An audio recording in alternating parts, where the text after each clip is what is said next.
Esta es la segunda parte de este importante tema constitucional, que es la acusación constitucional en el Perú. Ahora vamos a desarrollar lo establecido en los artículos 99 y 100 de la Constitución, que es el proceso de acusación constitucional, y cuyo desarrollo se encuentra establecido en el artículo 89 del Reglamento del Congreso. Entonces, ¿qué es lo que dice el artículo 99 de la Constitución política?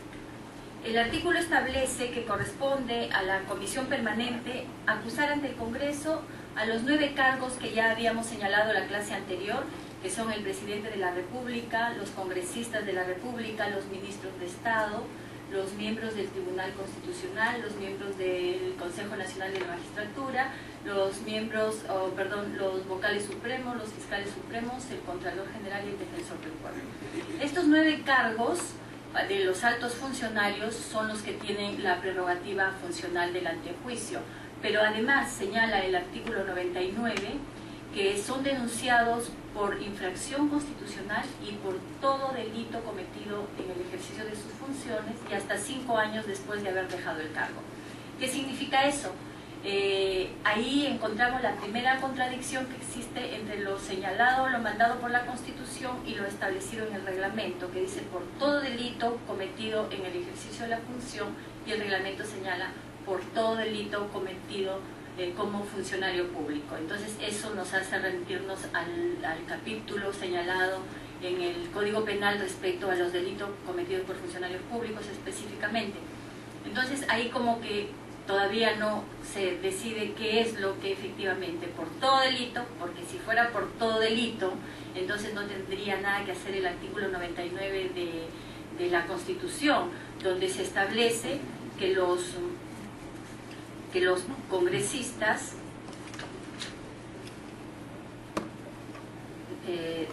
no son responsables ante autoridad ni órgano jurisdiccional alguno por las opiniones y votos que emitan en el ejercicio de sus funciones, y no pueden ser procesados ni presos sin previa autorización de la Comisión Permanente, desde que son elegidos hasta un mes después de haber cesado en sus funciones.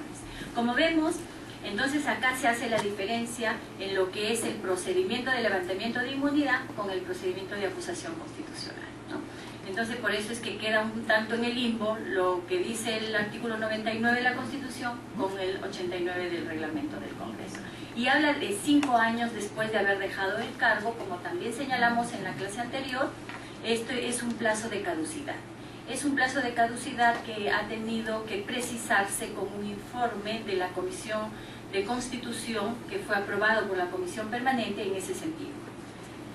Y el artículo 100 señala que corresponde al Congreso, sin participación de la Comisión Permanente, suspender o no al funcionario e inhabilitarlo, dice al funcionario acusado, e inhabilitarlo hasta por 10 años en el ejercicio de la función o destituirlo.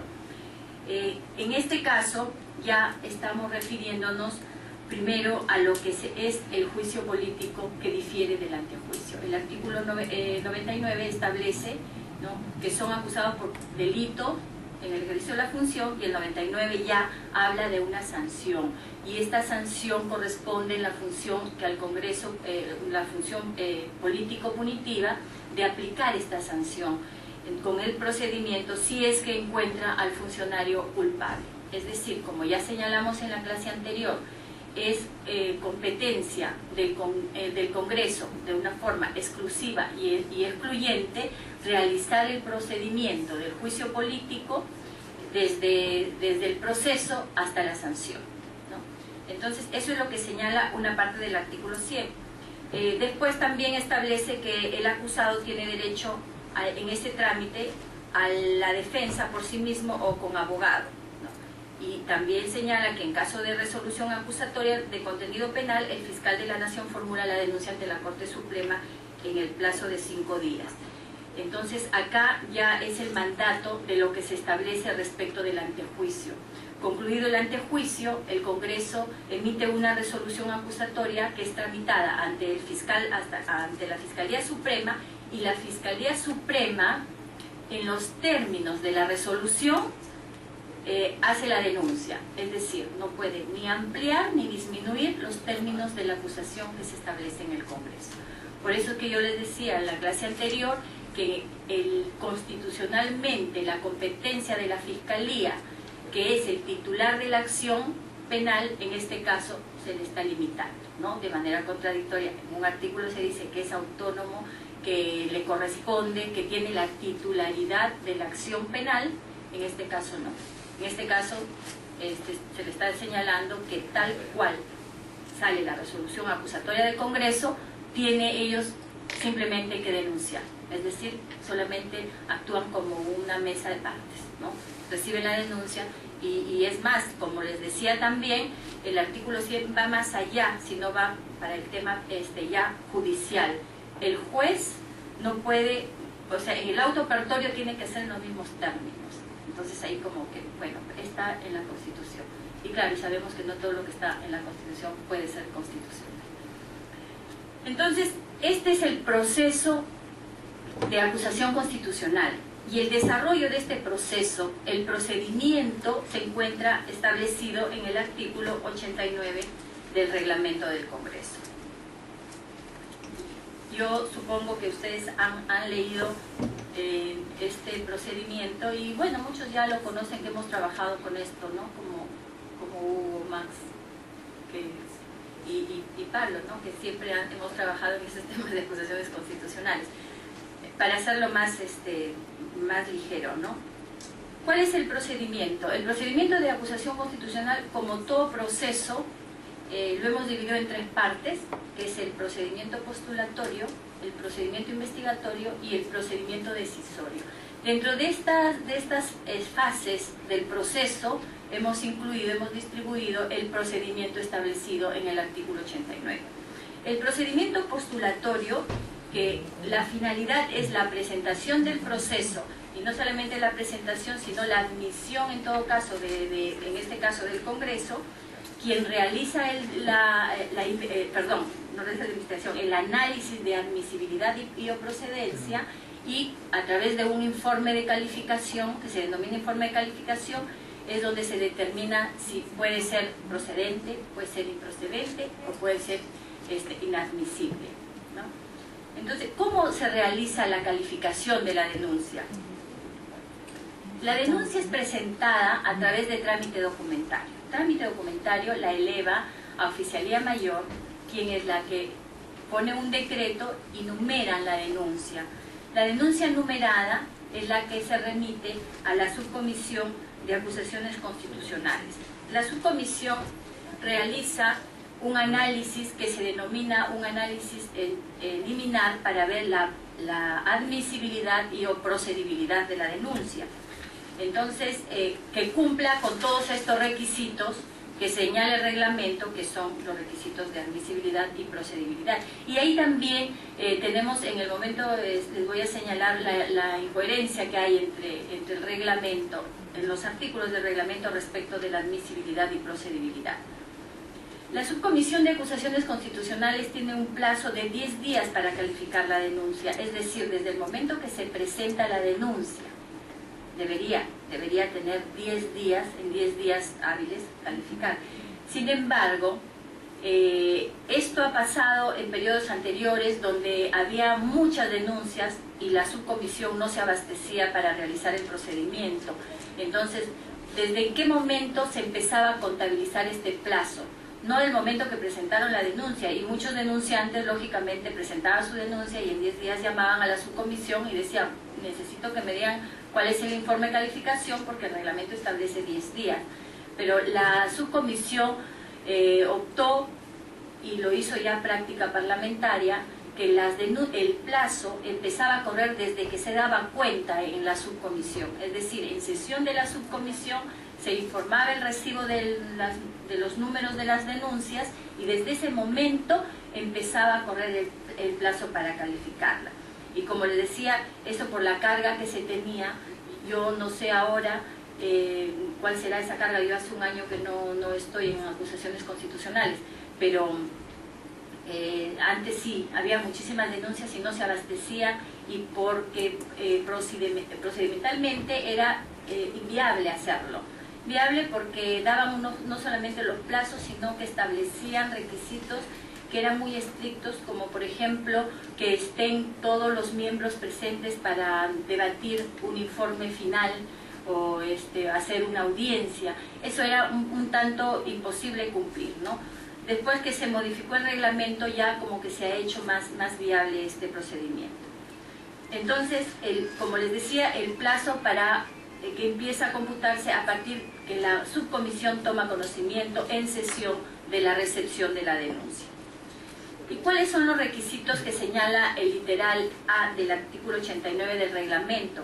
Son los requisitos básicos respecto de la presentación, igual que una demanda, no una denuncia: nombre del denunciante, domicilio procesal de ser el caso, fundamentos de hecho y derecho, documentos que sustenten o en su defecto la indicación del lugar donde dichos documentos se encuentren, la fecha de presentación, firma del denunciante o denunciado, copia del documento oficial de identidad. Esto en el caso cuando es o representante o la persona directamente agraviada, porque en el caso del fiscal o de los congresistas no es necesario el cumplimiento de este requisito. Cuando no cumplen los denunciantes con estos requisitos, la denuncia es declarada inadmisible. ¿Y qué significa la inadmisibilidad? Que no ha cumplido con los requisitos de forma y que puede ser subsanable. Las inadmisibilidades son subsanables. Entonces, después de tomar conocimiento del informe de inadmisibilidad, el presidente de la Subcomisión de Acusaciones Constitucionales comunica al denunciante que ha sido inadmisible por las razones o por no haber observado cualquiera de los requisitos, y le da un plazo de 3 días para que resuelva la inadmisibilidad. Y si el denunciante en ese plazo no subsanara lo que se le ha formulado, la denuncia será enviada al archivo, ¿no? Entonces, bueno, acá se señala en el reglamento dejando a salvo su derecho, ¿no? Efectivamente. Pero yo creo que una vez que se declara inadmisible la denuncia y no se subsana, ahí vendría un problema, porque otra parte del reglamento establece que para presentar una nueva denuncia tiene que ser en el siguiente periodo anual de sesiones y que tenga nueva prueba. Hasta ahora, hasta donde yo tengo conocimiento, nunca se ha recibido una denuncia o que haya sido declarada inadmisible después que ha pasado el plazo que haya presentado una nueva, ¿no? Porque ahí sí. Doctora, bajo lo que usted ha manifestado, quiere decir que el trámite documentario no tiene la capacidad de rechazar una denuncia que no acompaña la copia del DNI. Claro, porque este es un requisito de admisibilidad y este es un procedimiento parlamentario. El trámite documentario no está en esa capacidad, ¿no? Han habido problemas con eso. Entonces, quien debe declarar la inadmisibilidad es la misma Subcomisión de Acusaciones Constitucionales. Si es que trámite documentario haría eso, estaría excediéndose en las funciones que le corresponden. Trámite documentario lo que tiene es recibir la denuncia tal como es presentada, decretarla, remitirla al oficial mayor para que la suscriba y presentarla a la Subcomisión de Acusaciones Constitucionales. Luego vienen los requisitos de procedencia. Sabemos que la figura de la procedencia es un tema de fondo, es decir, acá también tenemos un inconveniente, porque si es un tema de fondo tenemos que definitivamente hacer un análisis de la denuncia en cuestión. Sin embargo, nos limita en la calificación entrar al fondo de la denuncia. ¿Por qué?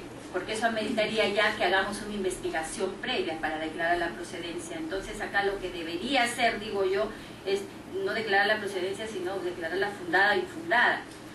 Pero acá establece, hay un mix un poco raro, pero que en la práctica parlamentaria se ha ido más o menos solucionando para efectivamente declarar la procedencia tal cual dice el reglamento. Entonces, lo que señala acá, el primer requisito es que haya sido formulada por persona capaz, por sí o mediante representante debidamente acreditado. Acá en este punto, la finalidad, dice, de aclarar las observaciones permanentemente planteadas por los miembros de la subcomisión, porque los miembros de la subcomisión decían, en el caso del poder de representación, que tenía que presentarse, para ellos pensaban que era esto un tema de admisibilidad. Decía, si no tiene el poder de representación, se declara inadmisible y se le hace que subsane. Pero está establecido que la representación es un problema de fondo, y si es un problema de fondo, es un problema de procedibilidad, no de admisibilidad. ¿Por qué?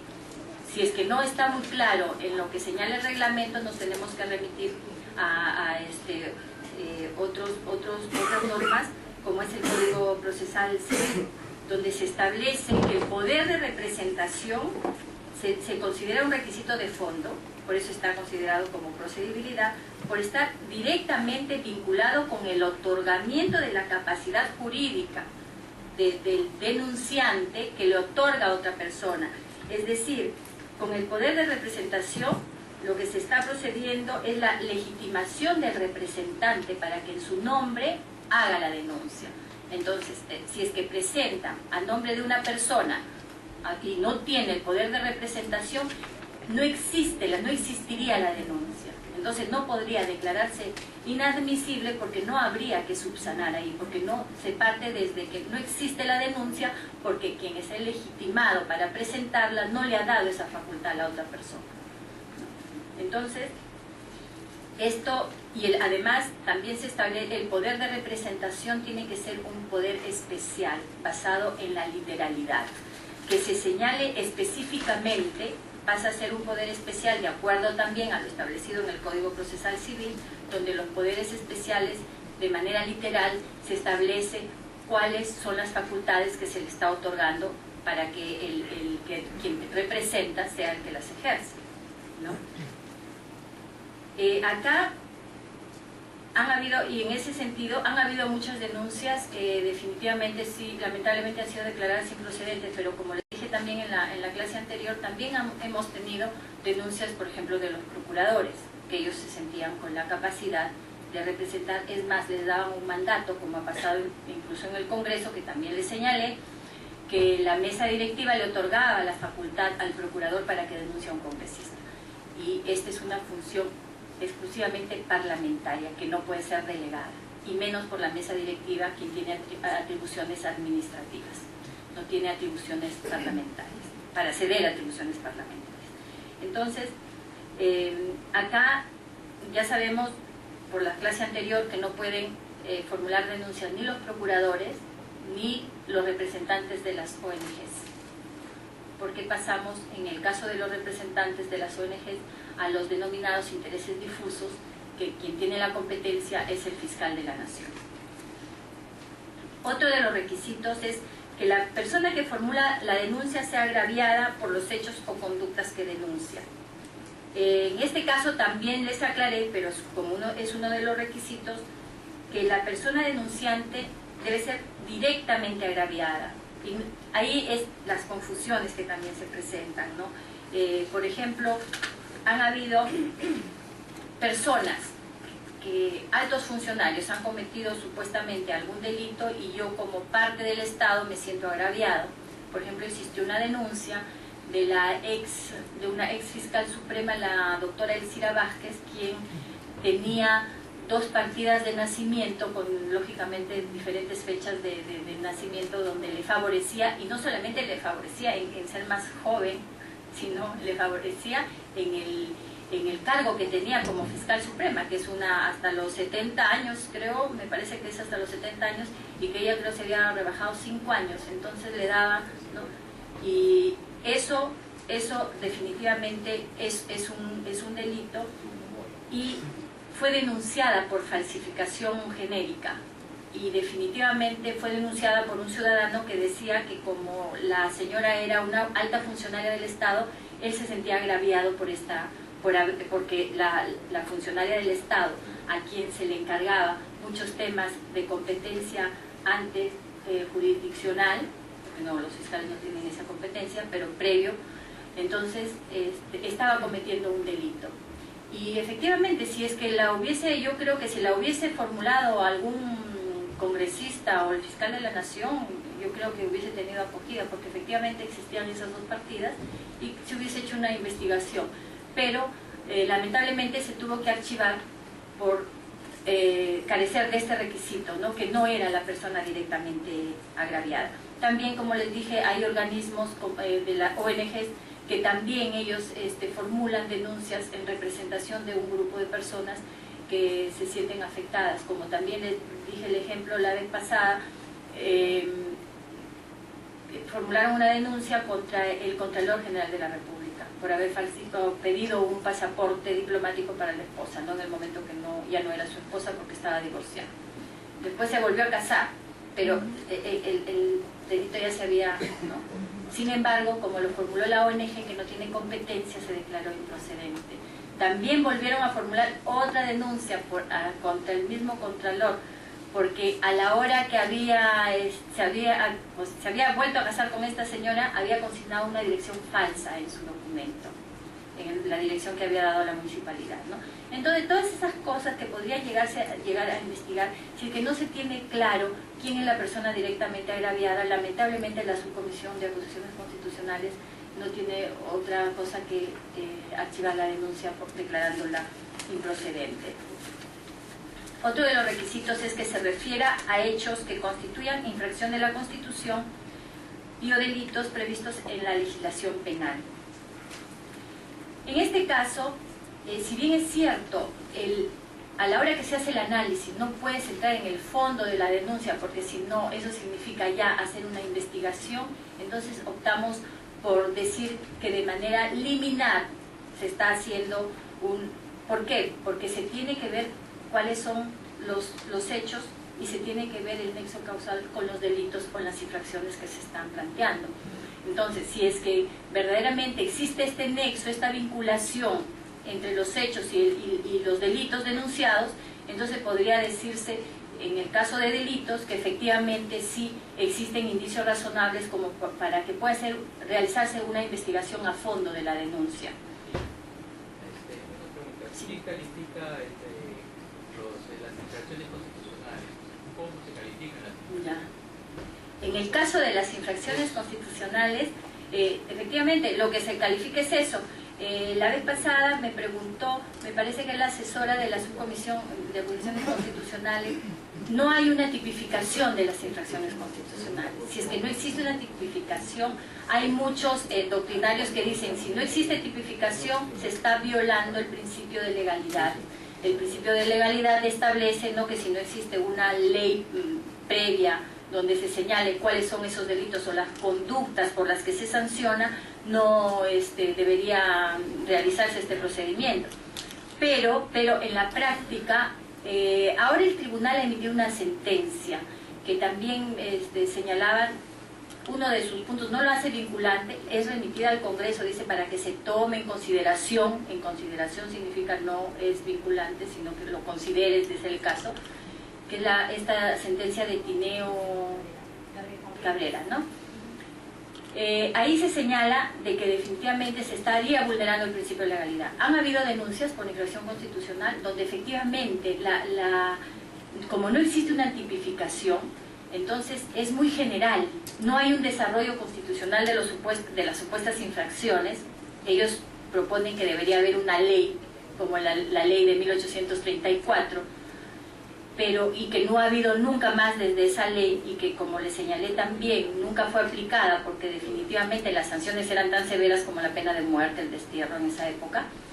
Entonces, hasta desde esa fecha no ha habido una ley de desarrollo constitucional que tipifique estas infracciones constitucionales. Entonces, ¿qué es lo que se hace? En ese aspecto, los miembros del Congreso, los congresistas y miembros de la Subcomisión de Acusaciones Constitucionales tienen mucha discrecionalidad, ¿no?, en entender qué cosa es lo que se está infringiendo. Como les señalé la vez pasada con el congresista Espinosa, se le destituyó y se le inhabilitó por infringir el artículo 38. Y el artículo 38 señala que todos los peruanos tienen el deber de honrar el Perú y de proteger los intereses nacionales, así como de respetar, cumplir y defender la Constitución y el ordenamiento jurídico de la nación. Entonces, esto es muy general, ¿no? Y por eso es que y se le destituye y se le sanciona. Recurrió al tribunal y el tribunal en ese momento no se manifestó. El tribunal ha hecho llegar un listado ¿no?, de manera ilustrativa, un listado de los supuestos de artículos constitucionales que se puedan infringir, pero no de manera vinculante. Y con la sentencia de Tineo tampoco yo creo que es una forma vinculante, que se debe poner en conocimiento, en consideración del Congreso, que es lo que dice, ¿no?, para que el Congreso lo tome. Porque en sí lo que se sanciona no tiene un razonamiento jurídico, ¿no?, sino las razones son políticas. Y las razones son políticas, sin embargo, yo siempre he creído que se tiene que respetar el principio del debido proceso, ¿no?, y además la razonabilidad y la proporcionalidad con lo que se sancione, ¿no? Y el tribunal siempre se ha pronunciado por eso. En la sentencia de Tineo no está denunciado el Congreso, ¿no?, sino esta es una sala por el procesamiento que le hacen. Sin embargo, como fue a través de un antejuicio político, es que tocan el tema del antejuicio. Pero en ese caso no fue denunciado, por eso no se pronuncian sobre el fondo, porque no fue uno de los denunciados del Congreso. Entonces, acá, como les decía, que se refieran a hechos que constituyan infracción hace que observemos no tanto el fondo, pero sí de los documentos que nos presentan, porque la investigación, si ya se va al fondo y se requiere más documentación, más información, entonces acá para ver el nexo causal que haya entre los hechos que están denunciando y los delitos o las infracciones que se están imputando. Otro de los requisitos, y el último creo, de procedibilidad es que si la persona denunciada le corresponde o no la prerrogativa funcional del antejuicio o si se encuentra esta vigente. Lo primero, lo que se debe determinar es que si los funcionarios se encuentran contenidos en lo que señala el artículo 99 de la Constitución, es decir, los 9 cargos que ya les señalé. En algunos casos hay la confusión que también les indica en la clase anterior, que denuncian a los miembros del Jurado Nacional de Elecciones, cuando no están señalados entre los 9 cargos que están establecidos en el artículo 99 de la Constitución, sino que por estar conformado además por vocales por un vocal y un fiscal supremo es que hacen esta denuncia, ¿no? Y esto es una de las cosas que queda un tanto en el limbo. Debería haber una modificatoria, no sé, o una precisión, porque definitivamente queda el denunciante queda ahí en indefensión. ¿Por qué? Porque denuncian en el Poder Judicial y dicen no, ellos tienen la prerrogativa porque son vocales y fiscales supremos, y vienen al Congreso y les archivamos su denuncia porque no tienen la prerrogativa por ser miembros del Jurado Nacional de Elecciones, ¿no? Entonces señala acá, lo primero que se tiene que observar respecto de que se le corresponde la prerrogativa es eso, ¿no?, observar lo que señala el artículo 99, pero además si es que les alcanza, si la prerrogativa está vigente, es decir, si es que no se han cumplido los 5 años que también señala el artículo 99 después de haber dejado el cargo. Muchos denuncian, por ejemplo, ahora, denunciaron la vez pasada de la época de Toledo, y definitivamente a un ministro de la época de Toledo ya no tiene esa prerrogativa, ya caducó, ¿no? Y ya se ha establecido también que el plazo señalado en la Constitución es un plazo de caducidad, ha sido precisado por un informe de la Comisión de Constitución aprobado por la subcomisión, donde se dice que la caducidad, el plazo de 5 años que es de caducidad, es un tiempo continuo donde el derecho se extingue con el correr del tiempo, ¿no? O sea, no es como la prescripción que se puede suspender o se puede interrumpir, en este caso no. Concluidos los 5 años se concluye ese derecho. Y esto es el que trae problemas respecto de la acusación constitucional, porque la acusación constitucional, concluidos esos 5 años, ya no hay dónde más recurrir para que realice ese proceso. A diferencia del antejuicio político, que concluidos los 5 años se va al Poder Judicial y el Poder Judicial ya lo puede procesar habiendo concluido su prerrogativa, pero en el problema de acusación constitucional por infracción constitucional es muy difícil y todos los actos que se han denunciado quedan constitucionalizados.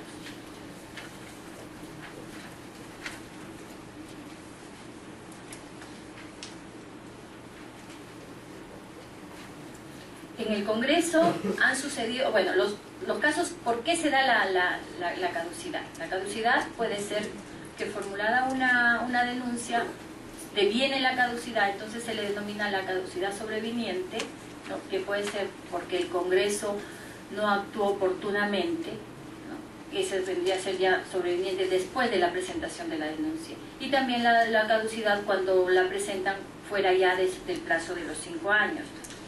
En el primer caso, pienso que es responsabilidad del Congreso.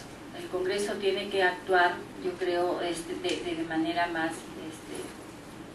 rápida. Hemos tenido denuncias, ahora como que ya se está resolviendo eso, ¿no? Que han tenido pues 6 años, 7 años en el Congreso. Entonces ya definitivamente sin resolver y que han caducado por el correr del tiempo y que nunca fueron vistas. Entonces eso es responsabilidad del Congreso. En el otro caso sí definitivamente han sido presentadas ya con posterioridad.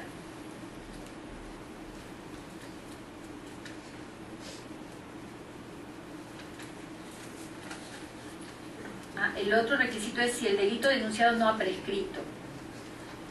Acá debe quedar claro, nosotros nos acogemos a lo que señala el artículo 84 del Código Penal, donde se establece que la prescripción de la acción penal se suspende, eso es lo que precisa el artículo, si el comienzo o la continuación del proceso penal depende de cualquier cuestión que deba resolverse en otro procedimiento. Cuando se refiere a cualquier cuestión que deba resolverse en otro procedimiento, el Tribunal Constitucional ya ha establecido que uno de esos procedimientos donde se suspende la prescripción es el antejuicio político. Es decir, una vez presentada la denuncia, mientras no resuelva el Congreso, definitivamente queda en suspenso.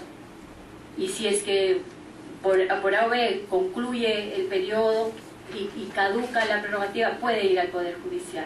Ahí sí definitivamente, porque la prescripción de la acción penal del delito que está denunciado no prescribe, queda en suspenso. En los informes de calificación se pueden acumular las denuncias, pero siempre y cuando exista otra que se encuentre en proceso de investigación. ¿Por qué eso? Porque a veces presentan una denuncia que ya están procesándola y después vuelven a presentar otra contra los mismos denunciados y por hechos o otros hechos parecidos sobre el mismo tema. Entonces, en ese caso, cuando ya esta denuncia es calificada y existe otra ya en investigación, en proceso de investigación, lo que se tiene que hacer es acumularla. También abre el reglamento que respecto de los delitos de acción privada, las denuncias deben declararse, señala el reglamento, inadmisibles de plano, ¿no? Nosotros creemos que si es que son delitos de acción privada, no deben declararse inadmisibles de plano, porque ya señalamos que la inadmisibilidad es subsanable, y en este caso no es subsanable. Lo que ha querido, supongo, decir el reglamento es que las debe declarar improcedentes de plano. ¿Por qué? Porque esas denuncias que son declaradas improcedentes de plano se archivan. Si fuera inadmisible, se remite para que subsane. Entonces, son figuras diferentes, ¿no? La inadmisibilidad con la procedencia. ¿Cuál es el quórum para la votación de los informes de calificación? Nosotros sabemos que el quórum para las sesiones, conforme señala el artículo 52, que es para todas las sesiones de las comisiones que realiza el Congreso, es la mitad más uno del número hábil de congresistas. En ese sentido también la aprobación de los informes de calificación es una mayoría simple, ¿no? Es la mitad más uno del número hábil de sus miembros, en ese caso, de los que están presentes. Cuando el informe de calificación es declarado procedente o improcedente, es remitido a la comisión permanente. La comisión permanente es la encargada, de caso de ser improcedente, de decretar el archivo de la denuncia. Y en el caso de haber sido declarada procedente, la comisión permanente otorga el plazo de investigación. Solamente se limita a otorgar el plazo de investigación. En este caso no hay debate y solamente otorga el plazo. Yo creo que también debería ahí realizarse un debate, ¿no? Porque definitivamente la decisión que toma la subcomisión de acusaciones, como todas las comisiones, no tienen un poder de decisión, sino que ellos simplemente proponen para quien tome la decisión, en el caso de ordinaria sea el Pleno, en esta comisión sea la comisión permanente. ¿no? Que la comisión permanente sí es la encargada de tomar la decisión final, o acusa o no acusa, o lo declara procedente o lo archiva. Pero acá, por eso creo que también es una de las carencias que tiene el reglamento. ¿Alguna pregunta hasta acá?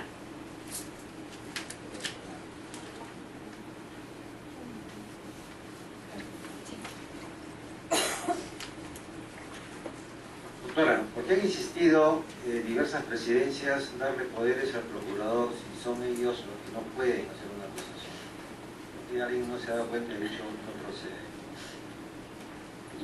Bueno, desde 2006, donde se producen las denuncias contra estos congresistas, especialmente de la señora Canchaya, la señora Benítez, siempre el procurador, bueno, primero había una discusión dentro de la subcomisión si tenía o no competencia el procurador, y como ya les señalamos, estas son funciones parlamentarias, netamente parlamentarias. Y el procurador señalaba que por acuerdo de la mesa directiva él estaba facultado a presentar la denuncia. Sin embargo, también le señalé que lo que señala el reglamento respecto de la mesa directiva es muy preciso, ¿no? Dice que la competencia de la mesa directiva tiene a su cargo la dirección administrativa del Congreso y de los debates que se realizan en el Pleno. Esa es la función que tiene la mesa directiva. Por lo tanto, no tenía competencia para delegar algo que no le compete. Entonces, fue un debate permanente dentro de la Subcomisión de Acusaciones Constitucionales hasta 2008, donde se toma una determinación, un acuerdo de la subcomisión que pasaba a la comisión permanente, donde se establecía, por las razones que les estoy diciendo, con un informe que no era pertinente la presentación de denuncias a través de los procuradores. Y se empieza en ese momento a archivar las denuncias que presentaban en ese momento los procuradores. No obstante, ya habían denuncias que venían de los procuradores anteriores, incluso del procurador anticorrupción, me parece, que denunciaba la época del señor Toledo, y que ya estaban en proceso. Entonces, esas denuncias que estaban en proceso definitivamente ya no podían archivarse, ¿no? Porque ese es un procedimiento que tiene que continuar hasta el final. O sea, ya el impulso estaba dado y el Congreso es el que asumía, entonces tenía que concluir. Entonces se tuvo que hacer el proceso. Muchos estaban, por ejemplo, en audiencia, y se tuvo que realizar la audiencia con la participación de los procuradores, y se les señalaba que, no obstante no tener esa facultad, al haber sido admitidas, tenían que continuar con el procedimiento. Después ya no han habido más denuncias de los procuradores, hasta hace poco, que también les comenté de una denuncia contra el ministro, contra una sala suprema, del procurador del Ministerio de Agricultura, ¿no? Y esa denuncia ya fue archivada por lo mismo, porque no tenían la competencia, ¿no? Y bueno, y por otras razones que también les expliqué la clase anterior. Sí. Doctora, si existieran dos denuncias constitucionales presentadas casi simultáneamente, una por una asociación de consumidores y la otra por un congresista, es contra el mismo denunciado, los mismos delitos, todo. Por ejemplo, la primera sería improcedente porque no cuenta con el poder, ¿no? Y la segunda, por el congresista, sí podría de repente ser improcedente. Pero ¿se podrían acumular esas denuncias? No tienen informe de calificación todavía ninguna. Ya. A ver, en ese caso habría primero que hacer la calificación. Lo que establece el reglamento que la acumulación procede cuando una denuncia ya se encuentra en proceso de investigación, ¿no? Entonces, si es que ninguna de las dos tiene una calificación, y no es costumbre, creo, en el Congreso calificar las denuncias de manera correlativa. Por lo tanto, si fuera eso, o sea, califiquen la que corresponde. Si es que se viera que hay indicios, ¿no?, razonables como para declararla procedente y pedir el plazo investigatorio, en ese caso, y si la otra, si no tiene poder, definitivamente se archiva. Así se trate de lo mismo. Son separadas. Claro, separadas, sí. ¿Alguna otra pregunta? Bueno, entonces pasamos al procedimiento investigatorio. En este procedimiento la finalidad ya es evaluar y determinar si los hechos denunciados, es el momento donde se realiza la audiencia, donde se actúan las pruebas y donde se encuentran todos los elementos de juicio para que la subcomisión tome una determinación y pueda hacer la recomendación a la comisión permanente. En este momento, cuando en el proceso de investigación, los miembros de la subcomisión tienen licencia de pleno derecho para participar en estas reuniones sin necesidad de ir a las reuniones de pleno o de las comisiones, ¿no? Entonces, ¿por qué? Porque tienen que continuar con el procedimiento del investigatorio. Entonces, con esto se evita que los miembros de la subcomisión, al no participar en las comisiones que ellos están registrados o en el pleno, tengan las sanciones de descuentos que le corresponden, ¿no? La comisión permanente otorga el plazo de 15 días y se señala que es prorrogable por el tiempo que disponga la misma por una sola vez. De manera excepcional, dice, fijan un plazo mayor cuando el proceso de investigación se necesita más acumulación de pruebas u otras, ¿no? Y en caso de denuncias, acá es lo que preguntaba la señorita sobre las acumulaciones de las denuncias, ¿no? Y acá dice, bueno, ahí se ve si es que se acumula una denuncia o no, siempre y cuando esté en el proceso investigatorio. Luego que la comisión permanente otorga el plazo para investigar, el presidente de la subcomisión comunica este plazo que ha otorgado la subcomisión al denunciado y le comunica la denuncia para que él empiece...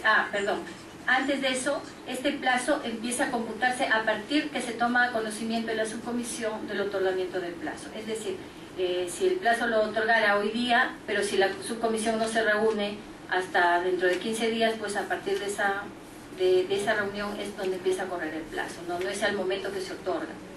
Por eso sería muy difícil, porque a veces se reúne la subcomisión una vez a la semana y si la comisión permanente se reúne, pues no sé, un día martes y la subcomisión el lunes, ya correría el plazo, ¿no?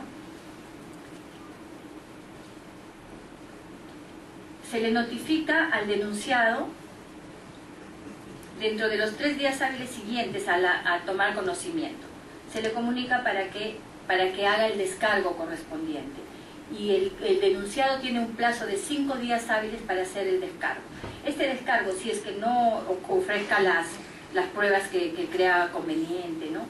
Entonces, se le adjunta toda la denuncia, con los anexos si los hubiera, para que éste responda a la denuncia en el plazo de los 5 días.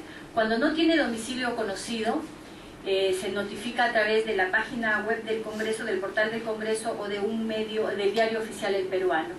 Esto sucedió en el caso, por ejemplo, de la denuncia que le plantearon contra Fujimori por el tema de haber pagado 15 millones de dólares de indemnización por tiempo de servicios a Montesinos. Él no tenía, fue denunciado constitucionalmente, no tenía domicilio conocido en el Perú y se le notificó a través del diario, ¿no?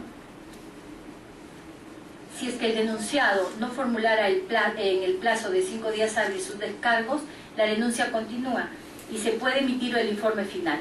O sea, con los documentos que sustentan solamente la denuncia, se puede llegar a una determinación y emitir el informe final. O también puede emitirse un informe parcial y posteriormente continuar con la investigación.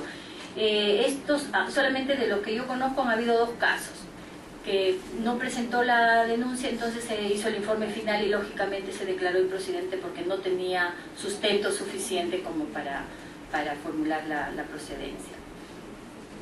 El reglamento también señala que existen medidas limitativas sobre la investigación. Por ejemplo, dice en cualquier momento desde el plazo otorgado por la comisión permanente, la denuncia respecto del congresista, la comisión permanente o el pleno del Congreso, según corresponde, puede solicitar al vocal titular menos antiguo de la Sala de la Corte Suprema se imponga, cese o modifique las medidas limitativas de los derechos establecidos en el artículo 2 de la Ley 27379. La Ley 27379 habla del procedimiento para adoptar las medidas excepcionales de limitación de derechos de investigación preliminar, pero esta ley fue derogada por otra ley que es la 27399, donde señala que respecto de las medidas limitativas de derecho, respecto a los funcionarios señalados en el artículo 99 no es aplicable a estos funcionarios de acuerdo respecto de lo que señala el artículo 93 de la Constitución. En el caso de los congresistas, por ejemplo, no es aplicable. Por lo tanto, el reglamento señala algo que ha sido ya derogado, que se ha mantenido ahí, habría que hacer la modificación, pero para el caso de los congresistas no les alcanza. Y es muy difícil, ¿no?, pedir, porque la subcomisión de acusaciones constitucionales no tiene los apremios que sí tiene una comisión investigadora. Yo escuché por ahí que sí los tenía, pero definitivamente no los tiene. ¿Pero por qué no los tiene? Porque lo que hace la subcomisión no es encontrar la responsabilidad del funcionario denunciado. Lo que hace la subcomisión es encontrar los indicios razonables. Se piensa que existe y que podría ser procesado en el Poder Judicial. ¿Quién es el encargado de encontrar la culpabilidad o no? Si estamos hablando de delitos. Entonces, por eso es que la subcomisión no tiene los apremios que sí tienen las comisiones investigadoras. Cuando la comisión permanente otorga el plazo para investigar, la subcomisión de acusaciones constitucionales toma conocimiento de este plazo, entonces nombra a un delegado, a un miembro de la subcomisión, para que en un plazo no mayor de 5 días hábiles haga llegar un informe de determinación de hechos y pertinencia de pruebas. ¿Qué significa este informe? El delegado revisa tanto la denuncia como la respuesta a la denuncia del denunciado y hace una validación. ¿Qué hechos y qué pruebas cree pertinentes para que a través de estos hechos y pruebas se realice la investigación? Esto presenta el informe de determinación de hechos y pertinencia de pruebas, lo remite a la subcomisión lo distribuye entre sus miembros previo a la realización de la audiencia. La audiencia donde asisten tanto el denunciante como el denunciado, sus abogados, para que puedan en ese momento, en esa etapa del procedimiento investigatorio, hacer los alegatos correspondientes. Recibido el informe, la subcomisión convoca en un plazo no mayor de 5 días hábiles a la sesión donde se realizará esta audiencia. La audiencia puede ser pública o puede ser reservada.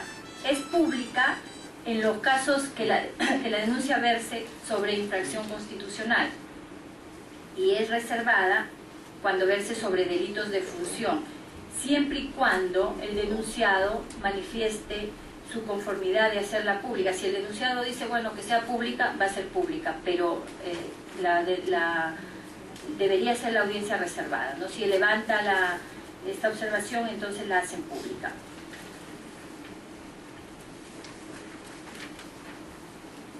Concurren a la audiencia denunciante, se le notifica para que concurra denunciante, denunciado, y bueno, y si hubieran peritos y si hubieran testigos, que lo determina el delegado en su informe de determinación de hecho y pertinencia de pruebas, también se les convoca. Si fuera la denuncia planteada por el fiscal de la Nación, él puede designar a un fiscal para que sea quien intervenga en la denuncia.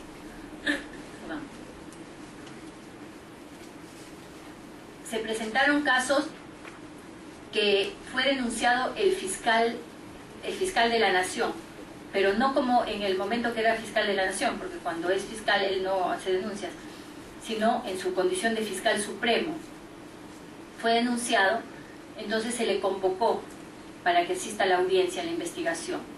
Y él señaló que quien iba en su representación era un fiscal, tal como señala acá, pero no es el requisito ese. Solamente si es que el denunciante fuera el fiscal de la Nación, puede designar a un fiscal para que intervenga en la audiencia. Pero en el caso que el fiscal supremo ha sido denunciado y ahora ya es fiscal de la Nación, no corresponde que designe. Él tiene que designar a su abogado.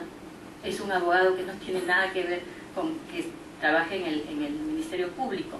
Entonces, ahí también hubo una controversia porque él dijo, no, yo estoy designando a mi fiscal. No, o sea, él no tiene que designar ahí un fiscal. Él ha sido denunciado en su condición de fiscal supremo, no como fiscal de la Nación, ¿no? Aún así, si hubiese sido denunciado como fiscal de la nación, él no está formulando la denuncia, sino es denunciado. Por lo tanto, él tiene que nombrar a un abogado particular para que lo represente. El quórum para realizar la audiencia. El quórum es la mitad más uno del número de miembros de la subcomisión. En la actualidad el número de miembros son 12, por lo tanto la mitad más uno del número legal sería 7 miembros, ¿no? Anteriormente esto era lo que impedía que se realicen las sesiones para las audiencias y la votación de los informes finales en la subcomisión, porque se establecía que tenía que contar con la totalidad de los miembros. Eso era una barbaridad, ¿no? Un despropósito, porque era imposible, era materialmente imposible realizar las audiencias. Entonces, por eso optaron, y esto me parece muy prudente, este cambio de reglamento, que sea la mitad más uno, que ya es un número calificado, ¿no? Entonces, porque antes era imposible, y decía solamente que podían estar con licencia autorizada. ¿Y quién otorga la licencia en el Congreso? Es el Consejo Directivo. Y el Consejo Directivo no se reúne permanentemente. El Congreso Directivo se reúne una vez al mes o 2 meses, ¿no? Entonces era materialmente imposible. Eso fue uno de los cambios, yo creo, muy prudentes que se hizo al reglamento.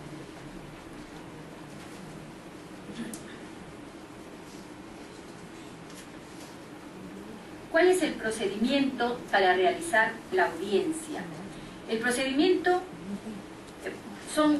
puntos están señalados en el reglamento. Con el quórum reglamentario el presidente da inicio a la audiencia, ¿no? Tiene que estar, lógicamente ya se dijo, el quórum para realizar la audiencia. En ese momento el presidente cede la palabra primero al denunciante para que sustente su denuncia y luego al denunciado para que haga sus alegatos de defensa. Se le otorga 20 minutos para que haga tanto el denunciante como el denunciado, 20 minutos a cada uno para que sustente su denuncia o para que haga su alegato de defensa. Ese tiempo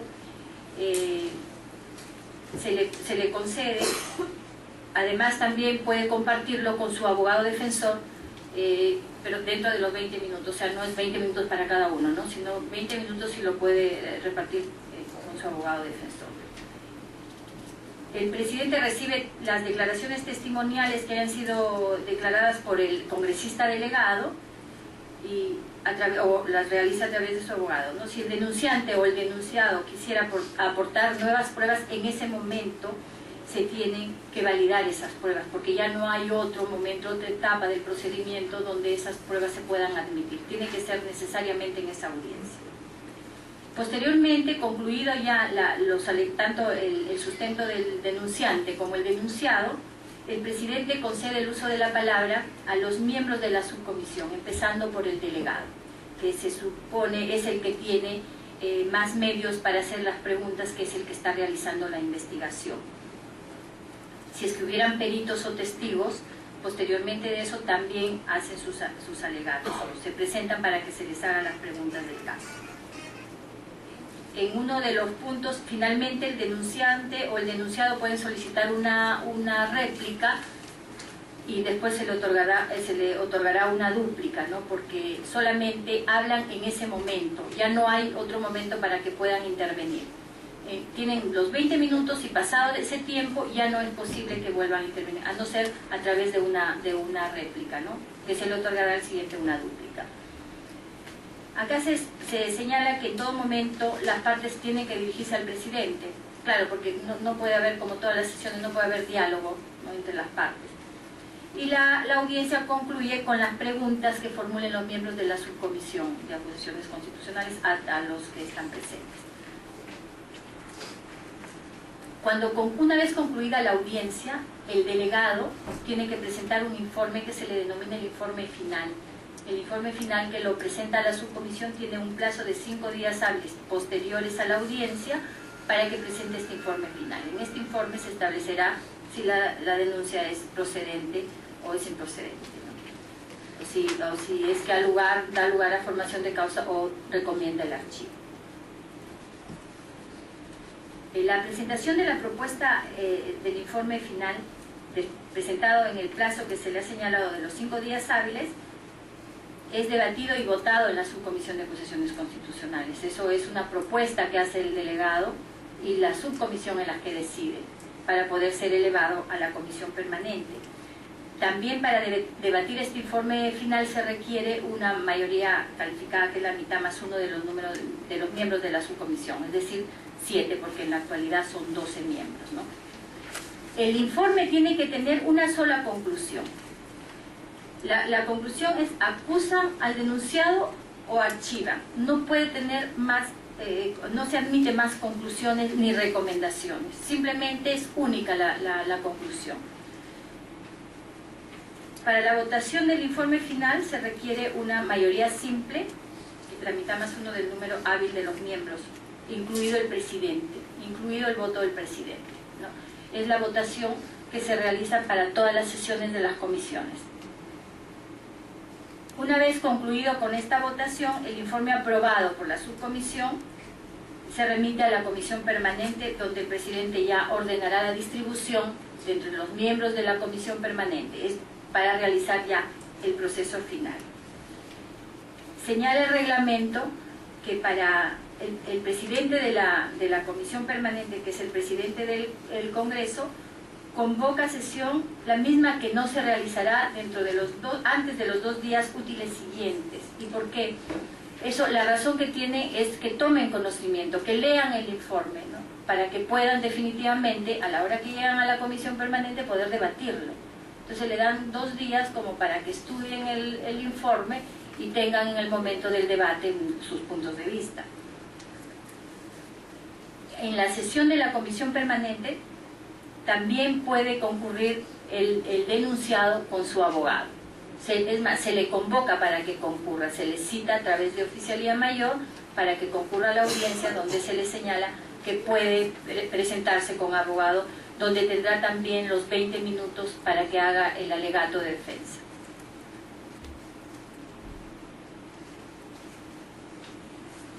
La sustentación del informe final y la defensa del denunciado.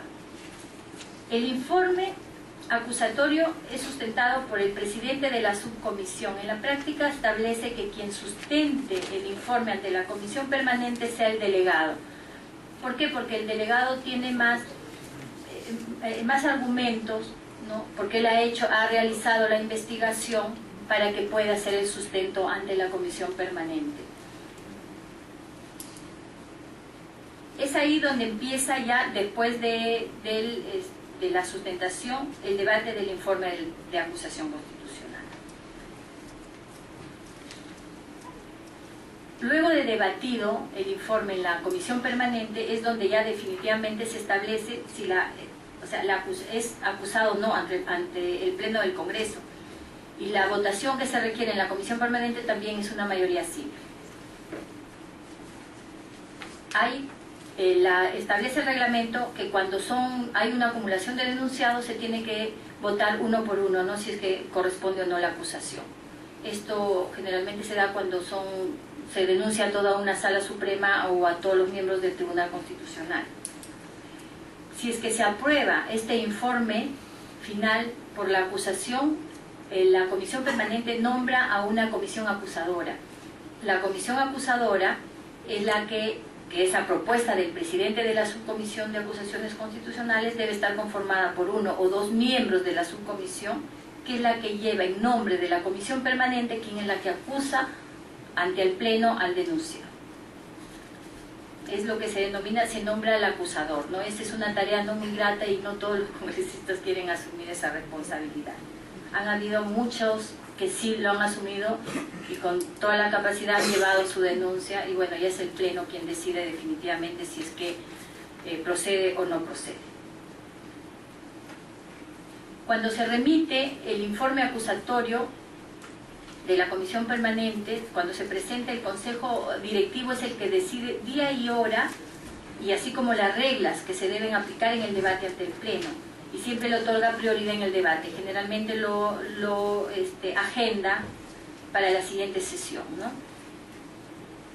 Los casos son han sido muy pocos que han llegado en sí a una acusación, pero sí han sido muy mediáticos, entonces lo que quería el Pleno es deshacerse ya lo más rápido que pueda de la denuncia. La remisión a la Comisión Permanente del informe de improcedencia.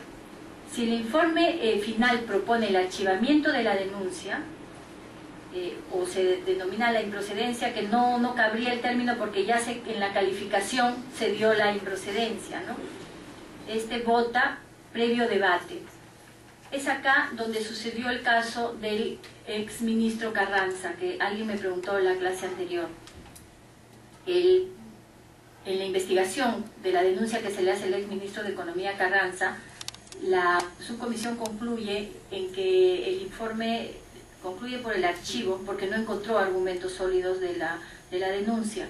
En la comisión permanente, el reglamento establece que se debate y vota el informe, entonces al debate se presentaron otros argumentos. En ese momento era presidente el congresista Bugatás, y él planteó argumentos de su punto de vista por qué debería ser procedente. Entonces, como en ese momento la subcomisión ya había presentado el informe por la improcedencia, por el archivo, entonces lo que se tomó ahí un acuerdo, porque nunca se había presentado ese caso, los informes se presentaban y se archivaban tal cual la subcomisión los formulaba, pero en este caso se hizo el debate. Entonces la salida que se dio en ese momento, los miembros de la comisión eran 12, 2 no habían asistido porque tenían licencia.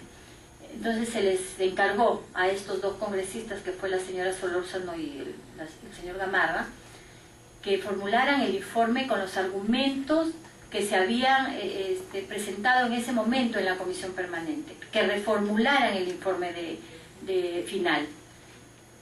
No sé cuánto tiempo ha pasado, hasta ahora no lo han presentado. No sabemos qué va a pasar tampoco con eso, ¿no? Porque definitivamente la subcomisión ojalá haga la consulta, ¿no? Porque no puede quedar una cosa inconclusa. Tiene que definitivamente concluir, o sea, o lo declaran procedente y lo llevan al proceso, o se archiva, pero no puede estar pendiente algo tanto tiempo. Entonces ya eso, pues espero que tomen una resolución. Acá también uno de los puntos es, hay un impedimento para volver a presentar denuncias constitucionales. Cuando se declara una denuncia improcedente y se declara el archivo, ya no se puede formular la denuncia hasta el siguiente periodo anual de sesiones. Pero además, no solamente del siguiente periodo anual, sino también tiene que tener nueva prueba. Si es que existe nueva prueba, se formula. Si no, definitivamente, ya han habido muchas denuncias que han sido formuladas nuevamente, pero como han carecido del requisito de tener nueva prueba, han sido archivadas. Esto fue entonces el procedimiento de investigación.